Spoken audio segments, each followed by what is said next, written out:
Olá pessoal, sou eu, o professor Almir Garcia Fernandes, aqui da Universidade Federal de Uberlândia, e hoje nós vamos dar continuidade aos nossos estudos de recuperação judicial, falando um pouquinho sobre a aprovação do plano na Assembleia de Recuperação Judicial. Bom, nós vimos nas aulas anteriores, né, que o plano de recuperação ele não é apresentado com a petição inicial durante o processo de recuperação.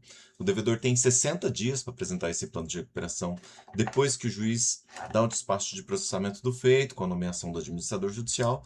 Depois que o plano é apresentado, os credores são intimados via edital para apresentar as objeções ao plano no prazo de 30 dias. Tá? Havendo objeções, aí nós precisaremos de uma Assembleia Geral de Credores para aprovar ou rejeitar esse plano de recuperação. Como nós já vimos nas aulas anteriores, na Assembleia nós dividimos os credores em 4 grupos, né, diferentes. Nós temos os credores de créditos trabalhistas, os credores com garantia real, os credores sem garantia, os quirografários, né, e os créditos de microempresa e empresa de pequeno porte. Para a aprovação do plano na Assembleia, é importante nós lembrarmos que todas as classes devem deliberar favoravelmente a esse plano. Tá? Então, o plano de recuperação só é aprovado se todas as classes concordarem. É importante lembrar que, para a aprovação de plano, nós precisamos da maioria absoluta dos votos dos credores e também a maioria absoluta dos créditos em cada uma dessas classes, com exceção na classe trabalhista, né, em que o valor do crédito é desprezado, nós vamos considerar apenas a maioria de pessoas, a maioria de trabalhadores para votar. Na classe com garantia real e na classe de quirografários, de microempresa, aí sim, né, que a aprovação é a maioria dos presentes, dos credores presentes, e mais da metade de todos os créditos. Ah, Rejeitado o plano de recuperação, né, se os credores não concordarem com aquele plano de recuperação que foi apresentado, eles são intimados para apresentar um plano substitutivo, né? E esse plano substitutivo apresentado na recuperação pelos credores, né, para que ele possa ser implementado, ele precisa da aceitação do devedor, né? As classes todas precisam aprovar esse plano, né? Ele não pode implicar numa diminuição de direitos, né, para aqueles credores que não participaram da Assembleia, que estavam ausentes. Tá? E se esse plano de recuperação alternativo dos credores for rejeitado, aí sim nós temos a transformação, que nós chamamos de convolução, do processo de recuperação em falência. Tá? Então, o plano do devedor é apresentado. Se ele for rejeitado, os credores apresentam um plano substitutivo. Se ele for rejeitado, aí sim é que nós vamos transformar o processo de recuperação em falência. Aí você pode estar se perguntando assim, tá, mas e se dentre esses credores, né, eu não consegui a aprovação de todas as 4 classes, mas consegui a aprovação de 3 classes, né, onde teve uma classe que rejeitou.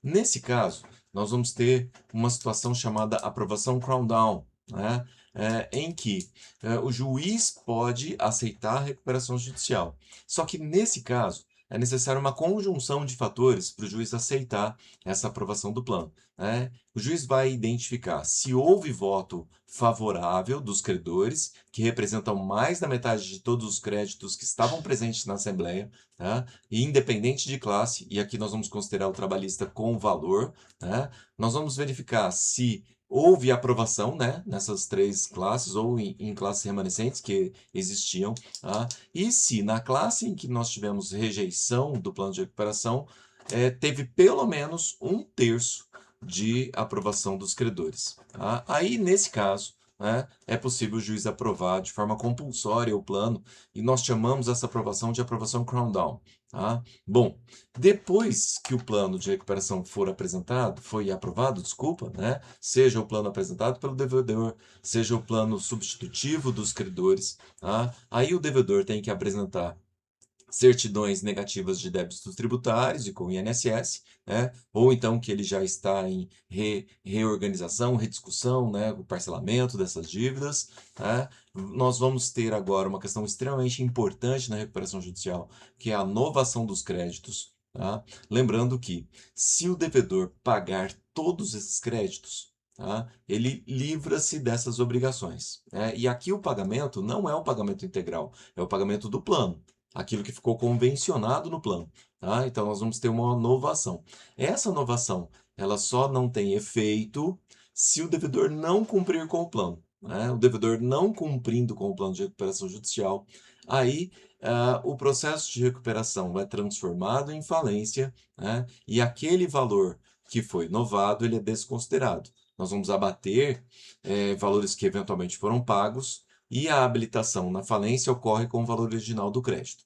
Isso é feito para que nós não tenhamos fraudes, né, de empresas querendo entrar em recuperação judicial para diminuir o prejuízo durante o processo de falência. Tá? Bom, ainda em providências complementares, depois da aprovação do plano, o juiz determina a expedição de um ofício para a junta comercial, incluir no nome empresarial a expressão em recuperação judicial do devedor, né? E caso alguma pessoa se sinta prejudicada com essa decisão de homologação do plano de recuperação, ela pode recorrer para o Tribunal de Justiça através de agravo de instrumento, né? E qualquer credor, o Ministério Público, tá, podem fazer esse recurso. Após a juntada dos autos do plano aprovado, o devedor vai apresentar essas certidões de créditos tributários, né, e vai dar início aos pagamentos, tá, do plano de recuperação judicial. Tá? O devedor, em regra, ele continua na gestão da sua empresa e faz os pagamentos direto para os credores. Né? E aí o administrador judicial organiza ou fiscaliza tudo isso, né? De forma que é o devedor que vai pagar os credores e ele vai prestar contas para o administrador vai prestar contas para o juízo. Qualquer credor que não receber pode comunicar diretamente para o administrador judicial. O devedor vai ser substituído da gestão de seus negócios? Como eu falei para vocês, em regra não, mas ele pode ser substituído se ele for, durante o curso do processo, condenado por algum crime contra a economia popular, um crime falimentar, ou contra o consumidor, ou contra o patrimônio, se ele fraudou interesses dos credores, se ele negou informações prestadas pelo administrador judicial, se ele previu o próprio afastamento no plano, né? E ainda, é possível afastar o devedor da gestão dos seus negócios se ele efetuou gastos incompatíveis com o seu patrimônio, se ele efetuou despesas injustificadas, se ele descapitalizou a empresa injustificadamente, ou se ele simulou ou omitiu créditos. Tá?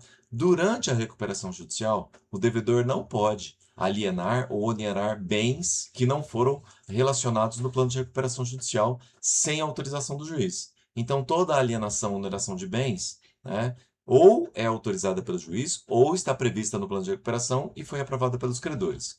Os créditos contraídos pelo devedor relativos às despesas com fornecedores de bens e serviços e contratos de mútuo serão considerados créditos extraconcursais, caso nós tenhamos alguma decretação de falência. Créditos quirografários sujeitos à recuperação judicial, pertencentes a fornecedores de bens ou serviços que continuam a prover esses créditos normalmente durante a recuperação judicial, terão um privilégio maior durante o processo de falência, principalmente credores de bens, que forneceram bens para o devedor. Tá? E ainda nós temos agora, a partir de 2020, a possibilidade de financiamento do devedor durante a recuperação judicial. Porque durante o cumprimento do plano, pode ser que tenha algum evento que o devedor não esperava, como a pandemia, ou, por exemplo, como um evento, uma intempérie, um excesso de chuvas, algum acidente natural, e ele não consiga cumprir o seu plano de recuperação por causa desses problemas. Tá? E aí ele pode pedir um financiamento durante a recuperação judicial. Nesse caso, o juiz vai decidir sobre esse financiamento, depois de ouvir o comitê de credores, e o juiz que vai autorizar eventuais contratos de celebração de financiamento com o devedor. Esses contratos podem ser garantidos pela oneração ou alienação fiduciária de bens ou direitos do próprio devedor, que pertençam ou não ao ativo da empresa, ou então mesmo de terceiros, que são ligados ao devedor. Também é possível que o juiz autorize a constituição de uma garantia subordinada, ou seja, um bem que já tem uma garantia, recebe uma garantia subordinada a esse mesmo contrato. Tá? E dispensando autorizações dos credores originários para essa relação durante a recuperação judicial. O processo de recuperação judicial né, vai ser cumprido enquanto estiver previsto no seu plano, né, o tempo do seu plano de recuperação. Se ele for descumprido, o juiz vai decretar falência e reconstituir os créditos, né? E se for cumprida todas as obrigações, o juiz vai decretar o fim do processo de recuperação judicial, tá? Então aqui nós temos, né, as regrinhas, né, no artigo 63, né, da Lei 11.101, né, em que o juiz decreta o encerramento das obrigações da empresa com o pagamento, né, de todas as obrigações, e aí depois dá início ao processo de prestação de contas do administrador judicial, apuração de saldo, de custas recolhidas. Depois que as contas do administrador foram aprovadas, ele tem direito a receber os 40% que ficavam retidos dos seus honorários, dissolve-se o comitê de credores, né, e encerra, né, na junta comercial as atividades, né, de recuperação, né? Então aí o devedor volta a ter suas atividades normais, tá? E depois de todas estas obrigações, o devedor já não está mais em recuperação judicial. E nós concluímos aqui, né, essa nossa aulinha de hoje, tá? Bons estudos a todos vocês. Um grande abraço.